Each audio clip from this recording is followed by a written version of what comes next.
আকাশবাণী শিলচর আঞ্চলিক সংবাদ পড়ছে সৌমিত্র চৌধুরী। রাজ্যের আসন্ন গ্রাম পঞ্চায়েত নির্বাচনের জন্য মনোনয়নপত্র জমা করার আজ শেষ দিন। এক্ষেত্রে রাজ্যের বিভিন্ন রাজনৈতিক দলগুলির মধ্যে নির্বাচনী তৎপরতা পরিলক্ষিত হচ্ছে। আগামী 2রা ও 7ই মে দুটি পর্যায়ে রাজ্যে গ্রাম পঞ্চায়েত নির্বাচনের জন্য ভারতীয় জনতা পার্টি ইতিমধ্যেই প্রথম তালিকা প্রকাশ করেছে। বিজেপি, অগপ, রাভা, হাসং যৌথ সংগ্রাম সমিতি ও গণশক্তি মিত্রজোট গঠন করে আসন্ন গ্রাম পঞ্চায়েত নির্বাচনে লড়াই করছে। এই নির্বাচনে 397টি জেলা পরিষদ আসনের মধ্যে 318টি আসনে বিজেপি প্রতিদ্বন্দ্বিতা করছে।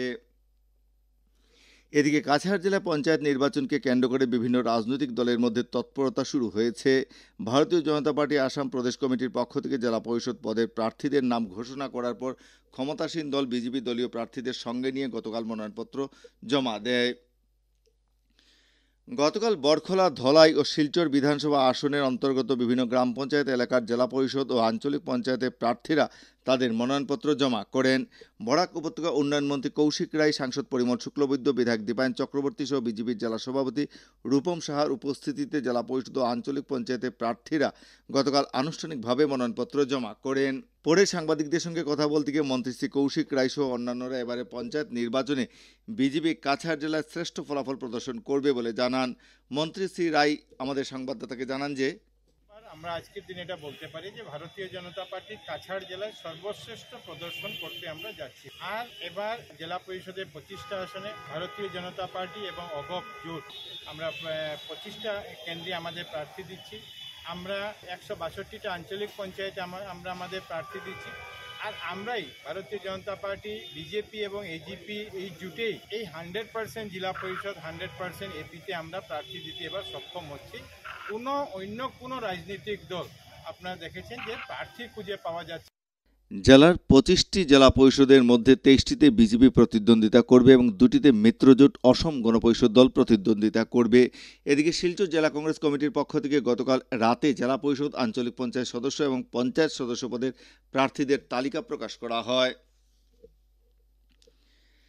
শ্রীভূমি জেলার রামকৃষ্ণনগর বিধানসভা কেন্দ্রের অন্তর্গত দুর্লভছড়া, চেরাগী, ভৈরবনগর ও আনিপুর জেলা পরিষদ আসনে বিজেপি মনোনীত প্রার্থীরা গতকাল মনোনয়নপত্র জমা করেন।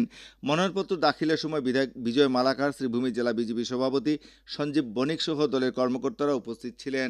এদিকে জেলার টিলাবাড়ি, বান্দরকুনা জেলা পরিষদ আসনের নির্দল প্রার্থী হিসেবে সবথেকে কম 21 বছর বয়সের প্রার্থী হাসিনা বেগম মনোনয়নপত্র জমা করেন। ভারতীয় জাতীয় কংগ্রেসের পক্ষে জেলা পরিষদ প্রার্থী হিসেবে তৃতীয়বারের মতো মনোনয়নপত্র জমা করেন আইনজীবী মমতাজ বেগম। হাইলাকান্দি জেলায় ভারতীয় জনতা পার্টি ও অসম গণপরিষদ দলের জেলা পরিষদ ও আঞ্চলিক পঞ্চায়েত সদস্য পদের মনোনীত প্রার্থীরা আজ মনোনয়নপত্র জমা করবেন। গতকাল জেলা আয়ুক্তের কার্যালয়ে ভারতীয় জাতীয় কংগ্রেস, রাইজোর দল এবং বিভিন্ন নির্দল প্রার্থীরা জেলা পরিষদ আসন ও আঞ্চলিক পঞ্চায়েত সদস্য পদের প্রার্থীরা মনোনয়নপত্র জমা করেছেন। এছাড়া জেলার খণ্ড উন্নয়ন আধিকারিকের কার্যালয়ে পঞ্চায়েত সদস্য পদের প্রার্থীরা মনোনয়নপত্র জমা করেন। হাইলাকান্দি জেলার 8টি জেলা পরিষদ আসনের 4টিতে ইতিমধ্যেই 19টি মনোনয়নপত্র জমা পড়েছে।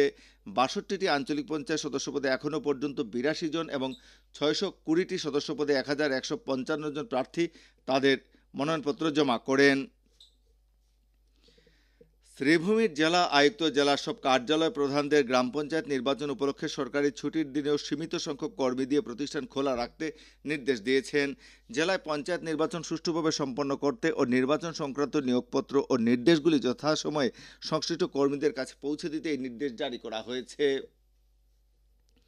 শ্রীভূমি জেলায় আসন্ন গ্রাম পঞ্চায়েত নির্বাচনের 2 পর্যবেক্ষক ক্ষিতীশচন্দ্র পেগু ও ধর্মকান্ত মিলি আজ শ্রীভূমি আসছেন। এজন্য ডিপিএম নিতুচন্দ্র দাসকে নির্বাচনী পর্যবেক্ষক ক্ষিতীচন্দ্র পেগুর প্রটোকল আধিকারিক এবং কর অধীক্ষক কার্যালয়ের পরিদর্শক সরজিৎ পালকে নির্বাচনী পর্যবেক্ষক ধর্মকান্ত মিলির প্রটোকল আধিকারিক হিসেবে নিয়োগ করা হয়েছে। বরাক উপত্যকা ক্রীড়া সাংবাদিক সংস্থা বাক্স আয়োজিত মিডিয়া ক্রিকেট ফেস্ট 2025-এর আজকের প্রথম খেলায় প্যান্থার্স মিডিয়া চ্যালেঞ্জার্স মুখোমুখি হবে বরাক বুলেটিন প্রেস ফাইটার্সের এবং দ্বিতীয় খেলায় হাইলাকান্দি খবর হিরোজ মুখোমুখি হবে শিলচর নিউজ রকার্সের। স্থানীয় সতীন্দ্রমোহন দেব স্টেডিয়ামের মাঠে আয়োজিত প্রতিযোগিতার গতকালের প্রথম খেলায় শিলচর নিউজ রকার্স 8 রানে বিজয়ী হয়েছে। শিলচর নিউজ রকার্স 15 ওভারে 3 উইকেট হারিয়ে 137 রান সংগ্রহ করে। জবাবে ব্যাট করতে নেমে অটল প্রেস ফাইটার সবকটি উইকেট হারিয়ে 129 রান তুলতে সক্ষম হয়।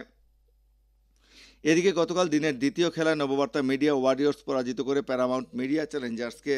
প্রথমে ব্যাট করে প্যারামাউন্ট মিডিয়া চ্যালেঞ্জার্স 9 উইকেটে 81 রান সংগ্রহ করে জবাবে ব্যাট করতে নেমে নববার্তা মিডিয়া ওয়ারিয়র্স 4 উইকেটে জয়ের লক্ষ্যে পৌঁছে যায়।